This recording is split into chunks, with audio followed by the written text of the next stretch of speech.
YouTube, what's going on today? Welcome back to another video. So today we're going to be talking about something that is on a lot of people's minds and it's all over YouTube, right? The Florida housing market is in shambles. Is it really in shambles? We're going to talk about it today. If you're new to the channel, please like, share, subscribe, and let's go ahead and hop right into the video. So the first thing that I want to talk about is there are a few factors that are currently driving the Florida housing market, right? You have rates, one, that's a nationwide issue. But more specifically, here in Florida, you have a condo crisis going on. The condo market here in Florida is already in a buyer's market. That's how much condo inventory is currently on the market. In addition to that, you have a lot of institutional investors who purchased here during the pandemic that are now liquidating their properties due to falling rents, which we're going to talk about here in a second.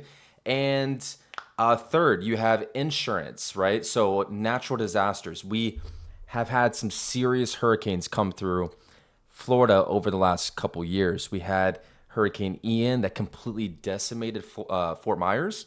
We just had Hurricane Debbie maybe 2 months ago. And just this past week, we had Hurricane Helene.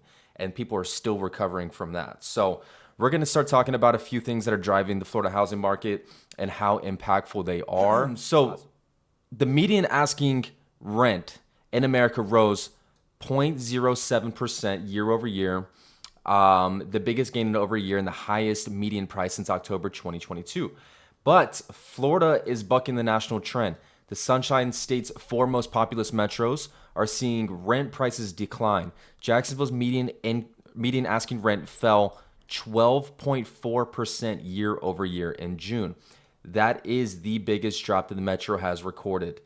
Tampa posted a 6% decline, also largest on record for the metro. And Orlando and Miami down 4.8 and 3.8%. So you can see a lot of investors are in shambles in Florida's housing market. Here in Florida, building permits, both for single family and multifamily, are at nationwide highs. Florida is building all over the place, so you're seeing a lot more inventory come to the rental market. And guys, you got to think the rental market also drives the buying market, the purchase market, because if there's such a big gap between what people can rent for and what they can purchase for, a lot of the times people are going to go with what saves them on a monthly basis. So over the last couple of years, historically, we're looking at basically a 50% increase to purchase than to rent. So if you're paying $2,000 in rent for a place, it would cost you on average $3,000 on a mortgage payment, all inclusive, including taxes, insurance, the whole nine yards. So if it is so much cheaper to rent and rent prices are dropping, then you're probably going to see a lot of people hold still on the rental market and stay there because it's so much more affordable on a month-to-month basis. The second part to this equation is that investors, think about all the investors that have purchased with the low rates over the last couple of years. If you got a 3% rate in 2022, but you overpaid for your property, you might have a hard time breaking even on what your property can actually be rented for. So if rents are dropping and you were just barely making a couple bucks, you're barely cash flowing your property, or maybe you were barely breaking even at all, and now rents are dropping and you're having to lower your rental price in order to fill it, and you're losing money on a monthly basis. That's not a good investment. If you bought rental properties and now you're losing money, a lot of people are going to start dumping these properties, and that is going on right now. You're seeing Blackstone liquidate properties in Florida. You're seeing Open Door list properties and possibly Invitation Homes, huge institutional investors that purchased in Florida during the housing craze of 2022 are now starting to liquidate their properties. So the next thing I want to talk about is condo housing. So the condo market is already in a buyer's market here in the state of Florida. So what do I mean by buyer's market? The months of supply are over 6 months, right? So months of supply are the amount of inventory divided by the average number of sales, and that's how you get it. So if you have 100,000 units and we're selling 10,000 units per month, you have 10 months of supply. Now, here in Florida, condo inventory in South Florida has more than doubled since the first quarter of 2023, with over 18,000 units available just in South Florida. Condos in Jacksonville are up 81% from the previous year, right here.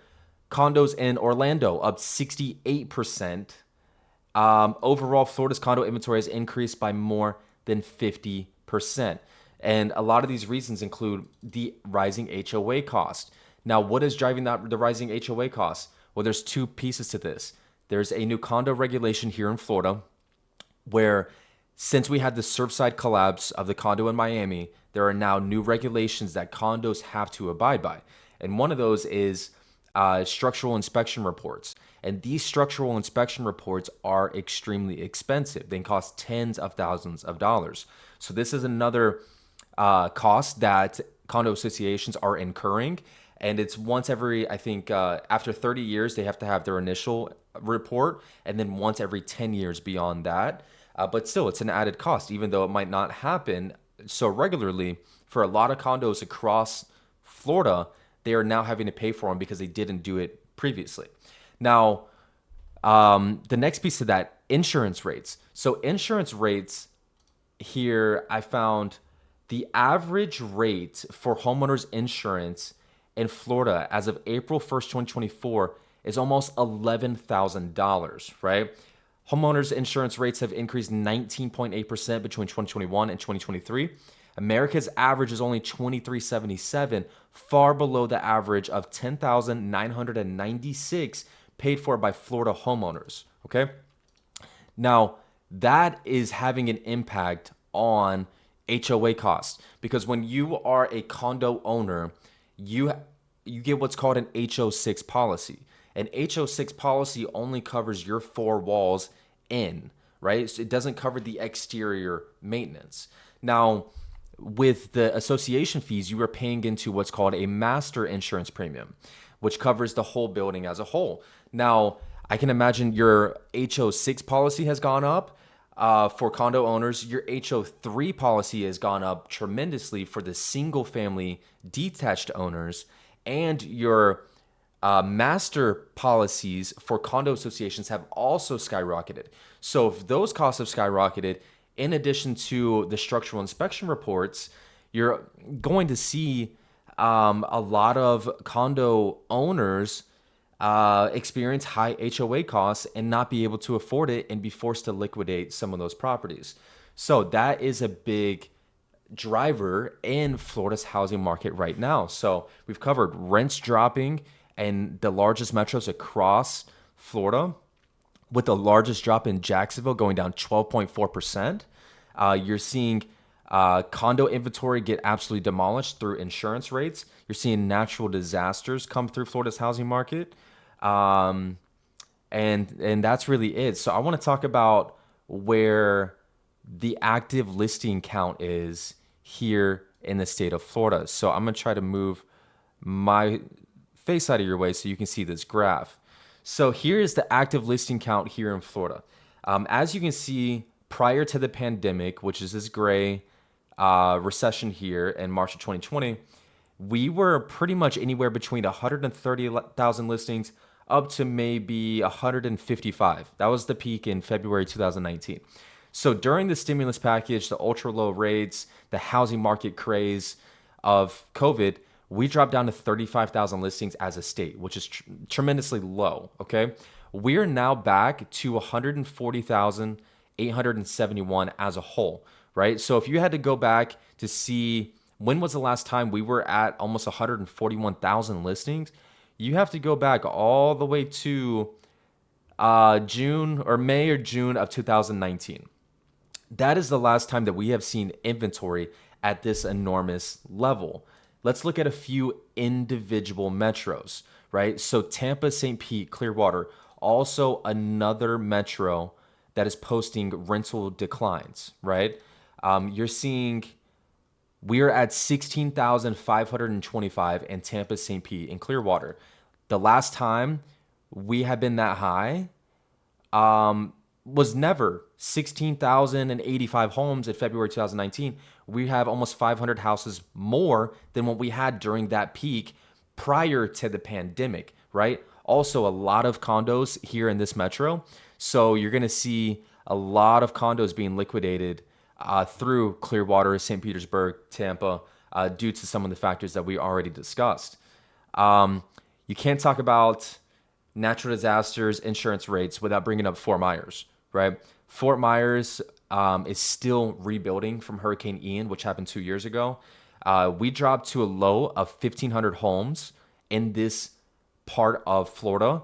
We actually touched over 10,000 earlier this year, and we're now down to 9,255, right? So higher than prior to the pandemic. Hasn't been this high since, again, 2019. Here in Jacksonville, Florida, posting the largest declines in rental properties that the metro's ever seen. Had a low of 1,700 houses on the market in March of 22. It's currently up to 8,349 houses on the market. Highest again since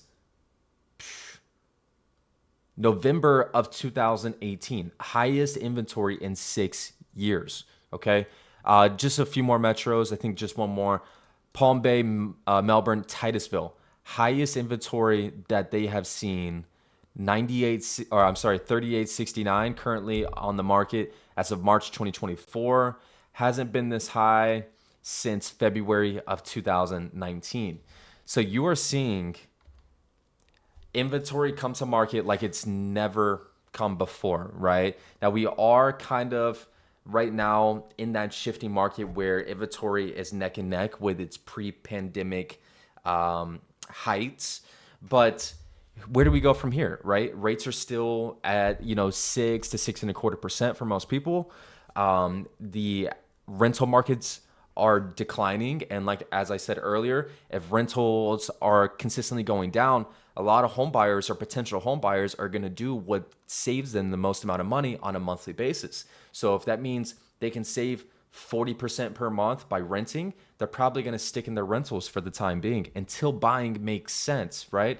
So we're seeing a lot of changes happen in the Florida housing market. I want to know your thoughts. Let me know good, bad, the ugly in the comments down below. I am a mortgage lender licensed in Florida and Georgia. If you guys need mortgage advice and guidance, please feel free to reach out anytime. If you got value out of this video, please like, share, and subscribe, and we will see you guys in the next video. Take care.